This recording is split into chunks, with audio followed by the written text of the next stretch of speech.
Y, y bueno, la realidad, la agenda que va imponiendo nuestra realidad nos hizo poder recién hoy charlar con él.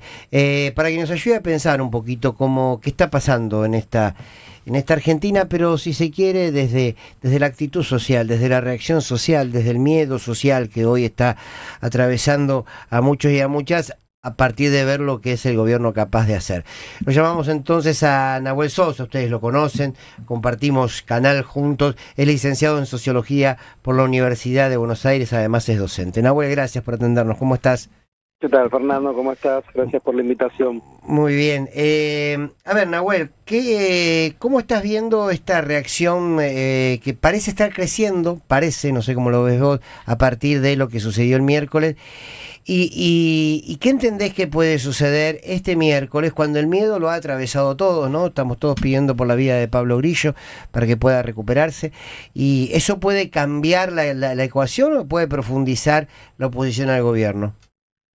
Bueno, me parece que por un lado lo que vemos es que hay distintos actores sociales que no necesariamente están involucrados en partidos políticos que empiezan a reaccionar y que hay cierta continuidad, lo que en un primero fue los estudiantes universitarios con la marcha del año pasado, luego fue el feminismo y a través de la agenda woke, planteada por el propio Milei, hoy aparece un nuevo actor que son los jubilados y las hinchadas, ¿no? Una idea que también me parece que parte de la cultura del aguante, que muchas veces es despreciada de los medios. Hay también una idea de los códigos barriales muchas veces no importa si son o no son lo que diga la ley, sino que esta falta de códigos del gobierno, ¿no? Pegarle al débil es una falta de código en cualquier barrio, ¿no? Claro, claro. Me parece que ahí hay como cierta cuestión de que esos códigos que terminan siendo formas de comportamientos sociales, muchas veces están intrínsecos en los distintos actores. Entonces veo que empieza a haber reacciones que cada vez se empiezan a hilar y que empiezan a construir voces que son novedosas.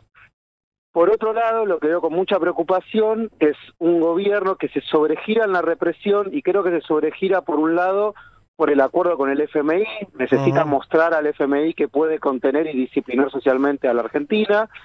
Por otro lado, creo que hay que ponerle mucha atención a esta idea de golpe de Estado que plantea el gobierno, porque hay una hipótesis que es que esta narrativa del gobierno de que le quieren hacer un golpe de Estado se transforma en una suerte de autogolpe, en el sentido de que muchos de sus voceros, incluso abogados y funcionarios de una tercera línea, ha planteado la idea de conmoción interior, ¿no? Y como vos sabés, es una causal para decretar el estado de sitio. Exacto. Entonces, que no pase al estilo Fujimori de un gobierno que para justificar una escalada represiva termine utilizando argumentos para luego poder legitimar, por ejemplo, la aplicación de un estado de sitio, y si no se llama un estado de sitio, la aplicación de protocolos más duros de los ya existentes.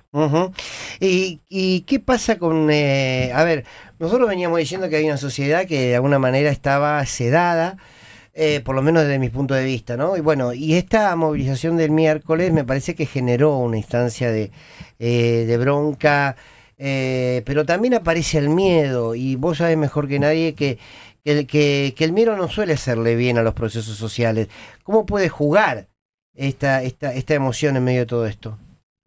Bueno, el miedo es un factor determinante y es lo que puede situar cuáles van a ser las próximas políticas del gobierno, es decir, porque el miedo es tan fuerte que puede paralizar a determinados actores sociales y además de paralizar, puede ser el elemento que termine justificando los nuevos ajustes. Dicho por el propio gobierno, la motosierra va a continuar, ¿no? Entonces, pero también hay que tener en cuenta que de la misma manera que muchas veces nosotros decimos que los discursos de odio se contagian rápidamente, el miedo se contagia rápidamente, pero también se contagia rápidamente el coraje. Es decir, cuando empiezan determinados grupos a tomar acciones, esos grupos, y se empiezan a hartar. Yo creo que la sociedad pasó de un momento, el año pasado, que fue un momento de paciencia, a ahora un momento de agotamiento social.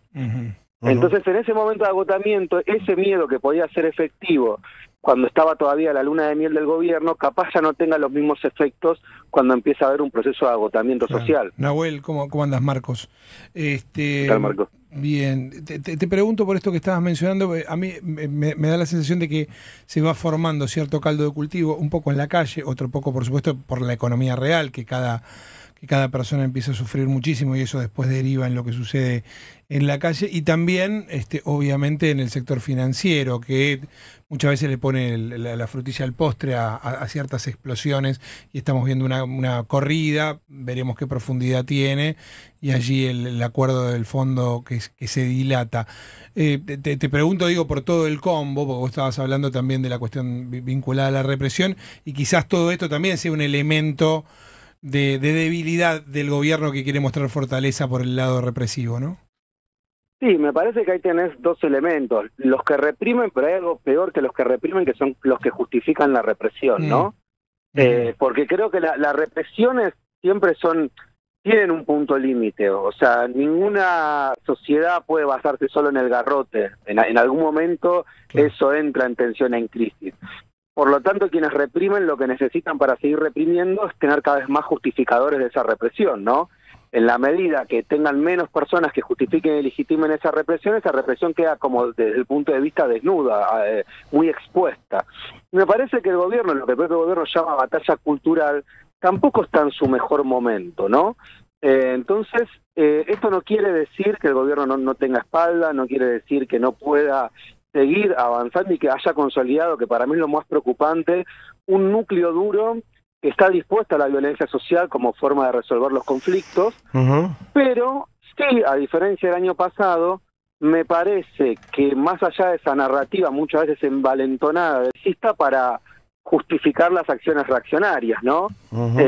Porque el gobierno esto lo está viendo como una disputa por el disciplinamiento de la sociedad. O sea, si el gobierno logra disciplinar a la sociedad, en su lógica va a lograr el acuerdo con el Fondo Monetario y en su lógica va a tener a un sector de la oposición doblegada. En cambio, por el contrario, si eso no lo logra, el gobierno va a tener un fuerte dilema que no excede claramente a las elecciones. Digo, recordemos que Macri incluso ganó las elecciones en el 2017 y después le fue muy mal en el 2019. Los procesos sociales no siempre van en los mismos tiempos que los procesos electorales. Claro. Ahora, ¿cuánto queda en la memoria colectiva aquel 19-20? Mucha gente dice se viene algo similar al 19-20, yo no lo creo, porque creo que era otro contexto, creo que éramos otra sociedad. Tampoco lo deseo, porque los muertos están siempre del mismo lado, pero ¿qué memoria colectiva vuelve en cada accionar del presente de aquel 19 y 20? A mí me parece que el 19 y 20 tienen el legado de la memoria histórica, que las memorias cobran vigencia en la medida que los usos que se hacen en los presentes, ¿no? La memoria tiene acción y es un ejercicio que se reinterpreta de formas distintas según las etapas históricas, ¿no? Me parece que en ese sentido hay un legado, por ejemplo, del 19 y 20 de diciembre, que es la ocupación del espacio público, es decir, la disputa por la calle. Las asambleas barriales, los movimientos piqueteros en su momento, los que le llamaban los caceroleros. Es esta idea que es lo que estamos viendo. Ahora acabo de ver que el gobierno anunció nuevas medidas para vallar la totalidad de la plaza de los dos congresos, porque en un punto lo que está en juego es, Argentina es uno de los países de América Latina que mayores niveles tiene de movilización en el espacio público, y no digo movilización solo en términos de marcha, ¿no? En todos los sentidos, desde festivales, desde asambleas barriales.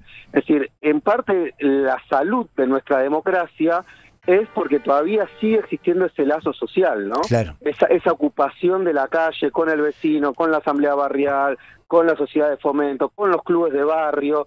Es decir, esa idea de no nos replegamos sobre determinados sectores, sino que se sale. Fue lo que pasó cuando el presidente hizo el discurso de Davos, de la comunidad LGTB, dijo: nosotros al closet no volvemos nunca más, tienen que volver los fachos. Y definió salir a ocupar el espacio público, no solo en términos físicos de la calle, sino ocupar la conversación pública. Nahuel, siempre es un placer hablar con vos, tenemos que hablar más seguido.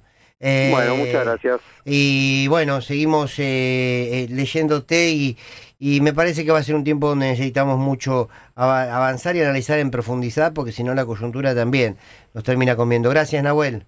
Nos vemos, saludos. Licenciado en Sociología por la Universidad de Buenos Aires. Nahuel Sosa, además es docente para pensar estos tiempos desde aquello más subterráneo que son